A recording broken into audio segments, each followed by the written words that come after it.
मैं तो आपको चाय पीते भी देख रहा था जब आप यहाँ पे, मैं वहाँ बैठा था, आप जब चाय पी रहे थे ना।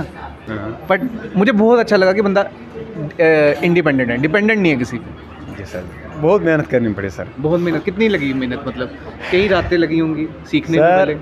पूछे मत, वो मैं जानता हूँ। हाँ। हर किसी ने मेरे माता पिता को कहा कि इसके पास हाथ नहीं अब रहे हैं और जहर देकर इसको आप मार डालें, लेकिन जो मेरी दादी ने मुझे बहुत क्या क्या कहा कि इसे मार डालें? हाँ, इसको मार डालो।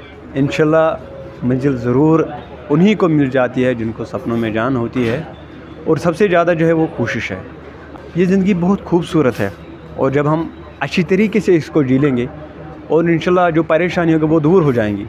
लेकिन मैंने सुना है जब किसी को मुश्किलात आ जाती है ज़िंदगी में, लेकिन एक टाइम ऐसा भी आएगा जब वो मुश्किलें दूर हो जाती है।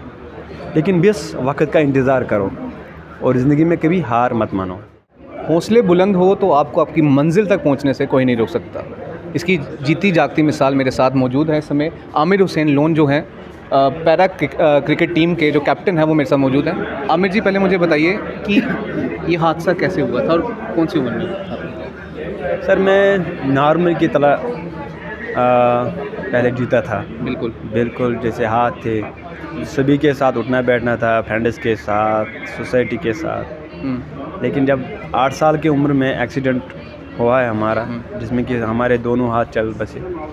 लेकिन फिर उसके बाद हर किसी ने मेरे माता पिता को कहा कि इसके पास हाथ नहीं अब रहे हैं और जहर देकर इसको आप मार डालें, लेकिन जो मेरी दादी ने मुझे बहुत क्या कहा कि इसे मार डालें? हाँ, इसको मार डालो। क्योंकि जब बहुत समय के बाद जब मैं घर वापस आया और मुझे मालूम नहीं था कि जो मेरे माता पिता था उन्होंने अपनी ज़मीन भी बेची, जो पैसा था वो भी उसी वक्त ख़त्म हुआ, जो 100 मिल थी वो भी बेच डाली। मतलब काफ़ी पैसा? बहुत पैसा। तो फिर लोगों ने भी कहा कि अब इसके पास हाथ नहीं रही, किस काम का है। मतलब इनको लगा होगा कि आगे जाके हाँ, ये अब क्या करेगा। तो लेकिन जो दादी जी थी मेरी, उन्होंने मुझे बहुत सपोर्ट किया। अच्छा। दादी ने कहा कि अगर ये भला ये सोसाइटी लायक ना हो, ये मेरे लायक स्पेशल है। और दादी ने फिर मुझे बहुत हौसला दिया, क्योंकि दादी जी थी वो 2 हाथ थे मेरे। जब भी कोई काम था धोने या सफाई कुछ, वो दादी जी करती थी। अच्छा। हाँ, लेकिन दादी ने लास्ट में एक दुआ किया था कि आमिर आपको किसी को मोहताज ना रहे, और ये ऊपर वाले ने सुन ली। और फिर उसके बाद दादी के गुज़रने के बाद फिर मैंने सब कुछ खुद किया। तो हालांकि जो क्रिकेट है इसके लिए पहली गेंद अगर किसी ने फेंकी है वो है दादी जी। तो मतलब आपकी क्रिकेट का शौक़ बचपन से था या थोड़ी बाद में आपको पड़ा क्रिकेट का शौक़? ये बचपन में ही था हमारा, ताकि मैं अपने देश को रिप्रेजेंट करूं। ये बचपन से शौक़ था? बचपन में शौक़ था। तो सर आप पूछे मत, आप यहाँ से ही देखें कि कितना दीवाना था। मैं तो आपको चाय पीते भी देख रहा था जब आप यहाँ पे, मैं वहाँ बैठा था, आप जब चाय पी रहे थे ना, मतलब पाँव से। और मेरे को लगा कि यार मैं ये वीडियो बनाऊँ कि नहीं बनाऊँ, वैसे होता है ना। बट मुझे बहुत अच्छा लगा कि बंदा इंडिपेंडेंट है, डिपेंडेंट नहीं है किसी पे। जी सर, बहुत मेहनत करनी पड़ी सर। बहुत मेहनत, कितनी लगी मेहनत? मतलब कई रातें लगी होंगी सीखने से पहले। पूछे मत, वो मैं जानता हूँ। हाँ। क्योंकि अगर बॉलिंग में करता हूँ ना सर। हाँ। पहले मैंने सीखा जहाँ नीचे पत्थर थे। अच्छा, आप बॉलर हैं कि ऑलराउंडर? ऑलराउंडर। जब मैं बॉलिंग करता था, लेकिन मैं क्या करता था, जो भी नीचे पत्थर होते थे पहले अपने आप को मैं मतलब गिर जाता था। हाँ। बॉलिंग जब मैं करता गिर जाता, लेकिन चोट आते थे जब मैं, क्योंकि मेरा ये था कि मानना ये था कि जितना भी मैं यहाँ से बॉलिंग करूँ, अगर मैं यहाँ से मजबूत बन जाऊँ तो आगे मुझे कोई दिक्कत नहीं हो जाएगी। तो मैंने अपने आप को मजबूत किया और फिर बॉलिंग सीखी, बैटिंग सीखी। बहुत मुश्किलात उठाने पड़े, लेकिन ये था कि क्रिकेटर बनना है। नहीं, घर वालों को तो उस समय तो उम्मीद हार गई, उनको थोड़ी पता था कि आज वो आपके नाम से ही जाने जाएंगे बाहर। घर वालों को तो इतना, उनको अपने जहन में भी उनको ये नहीं था कि आमिर मुकाम हासिल करेगा। और अब जब सचिन मास्टर ब्लास्टर का फ़ोन आता तो कैसा लगता है? सर पूछे मत, उसके लिए जितने भी तारीफ़ की जाए वो बहुत कम है सर।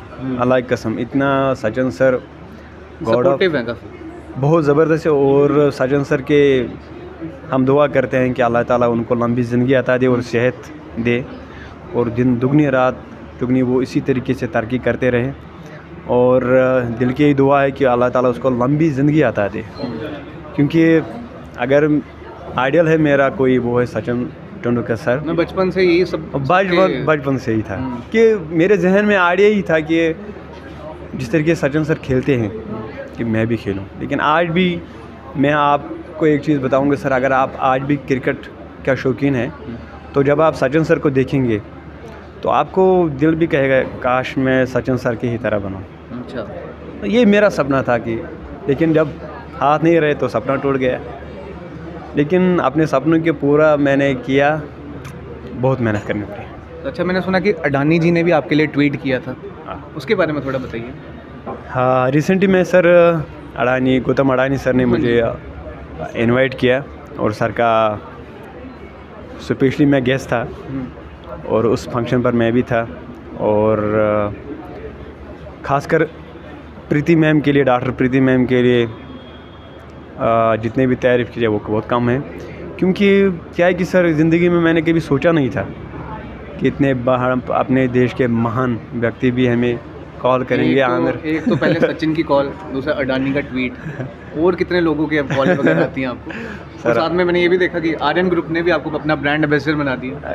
अभी बहुत है, लेकिन स्पेशली आज मैं आर्यन ग्रुप ऑफ कॉलेजेस बहुत थैंक यू कहना चाहता हूँ, क्योंकि बहुत सारे कॉलें आते हैं, लेकिन जब सर की कॉल आई तो मैंने सर को कहा पहले मैं वहाँ जाऊँगा, पहले कॉलेज देखूँगा फिर बाद में बताऊँगा। अच्छा। तो जब मैंने देखा तो मुझे बहुत अच्छा लगा, क्योंकि वहाँ मैंने ऐसा लगा कि हम जम्मू कश्मीर में ही है, क्योंकि सबसे ज़्यादा जो तादाद है वो जम्मू कश्मीर बच्चों की ही है। हाँ, मैंने देखा आपने भी स्कॉलरशिप्स भी काफ़ी बच्चों को बांटी हैं जी, और मुझे बहुत अच्छा लगा क्योंकि यहाँ के बच्चे वहाँ पढ़ रहे हैं, वो फैसिलिटी भी बहुत ज़बरदस्त है, और इतना ही नहीं बहुत ज़बरदस्त कॉलेज है, मुझे भी बहुत अच्छा लगा। आमिर, मैं एक चीज़ जानना चाहूँगा आपसे।